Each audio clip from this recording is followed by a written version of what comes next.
हम सोचते ऐसा पाले तो सुखी है।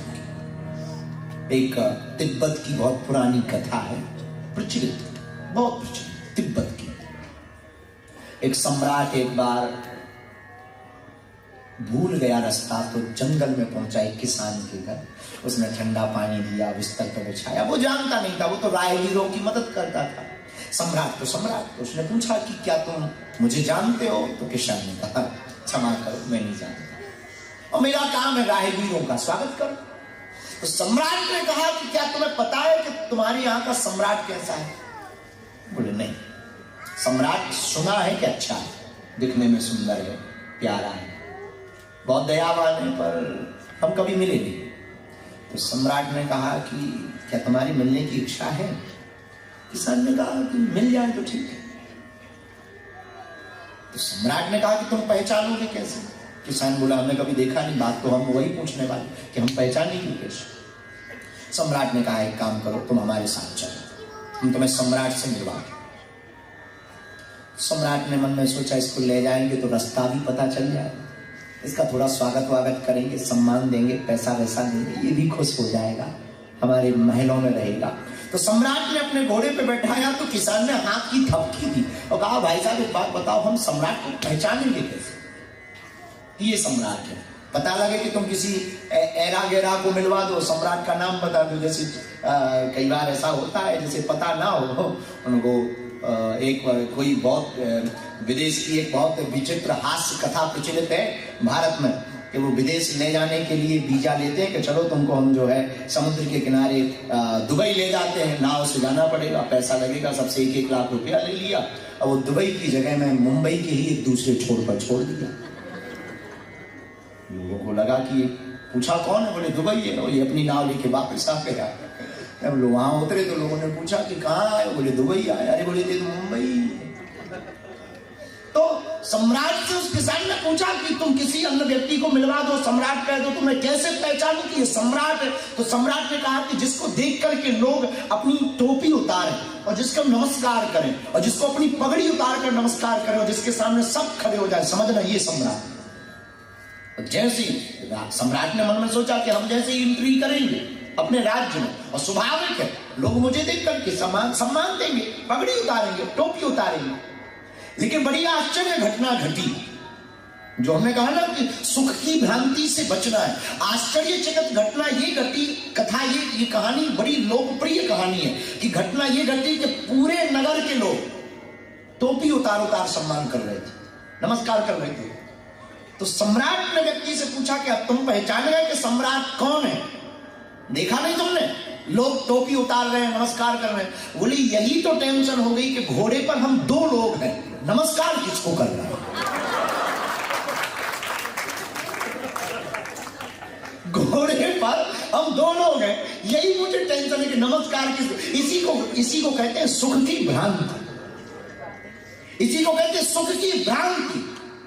और एक और बहुत पुरानी कथा भारत में प्रचलित है, ये तो तिब्बत की है, अब आपको भारत की एक कथा प्रचलित बताते हैं। भारत की एक बहुत पुरानी कथा प्रचलित है कि एक कुत्ता बैलगाड़ी के नीचे जा रहा है। कुत्ता जानते हो? डॉग। अच्छा बैलगाड़ी जानते हो? हैं? हाँ क्या बोलते हो? पुलक्का।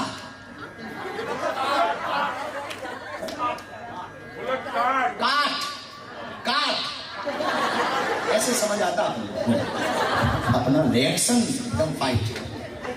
काट। हाँ तो जो भी है, एक भारत की बहुत प्रचलित कथा है कि एक कुत्ता बैलगाड़ी के नीचे जा रहा था, कुत्ते की पूंछ टच हो रही थी बैलगाड़ी में, और कुत्ता को लग रहा था बाहर हम बैलगाड़ी चला रहे। इसी को सुख की भ्रांति कहते हैं। वाह हम बैलगाड़ी चला रहे हैं, और कुत्तों को मन में लगा कि आज तो कुत्तों में हमारा भी नाम रोशन है।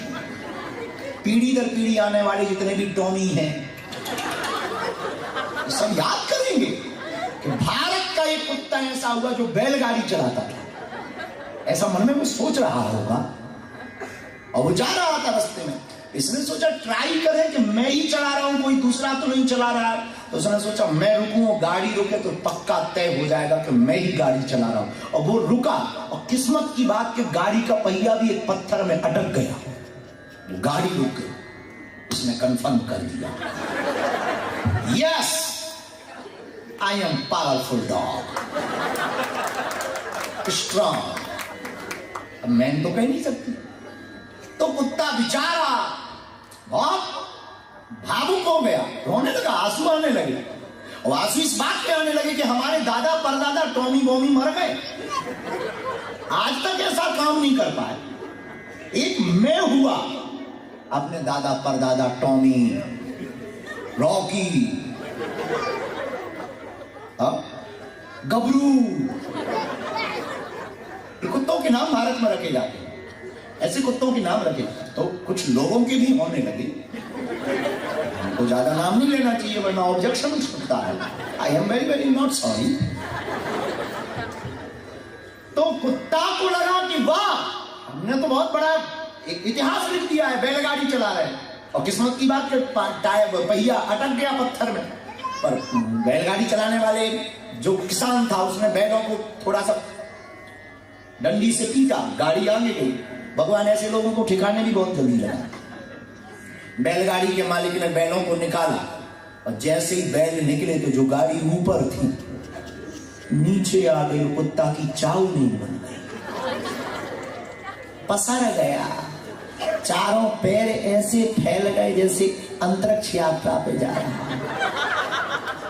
मुंह की जीभ निकल गई, वजन रख गया, कमर टूटकर धनुष बन गई। तब कुत्ता को समझ में आया कि ये मेरा भ्रम था, मैं गाड़ी चला रहा था, सच तो यह है चलाने वाला कोई और था। उसी प्रकार तुम्हारी जिंदगी में तुम्हारा भ्रम है कि तुम कर रहे हो, करने वाला तो कोई और होता है। किसी को सुख की भ्रांति कहते हैं। क्या कहते हैं? भ्रांति को जानते हो? अंग्रेजी में क्या कहते हैं भ्रांति को?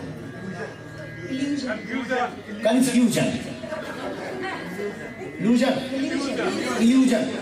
हाँ, तो बोलते रहना बहना, क्योंकि अपनी अंग्रेजी बहुत हाई फाई है और हमारी अंग्रेजी तो सुनकर अंग्रेजी भी आत्महत्या कर रही है। और होना भी चाहिए। हमसे बहुत लोग कहते हैं कि आप अंग्रेजी सीखो, हम कहते हैं जिन्हें हमें सुनना है वो हिंदी सीखें। ये हमारा थोड़ी टेंशन है, तुम्हारा टेंशन है।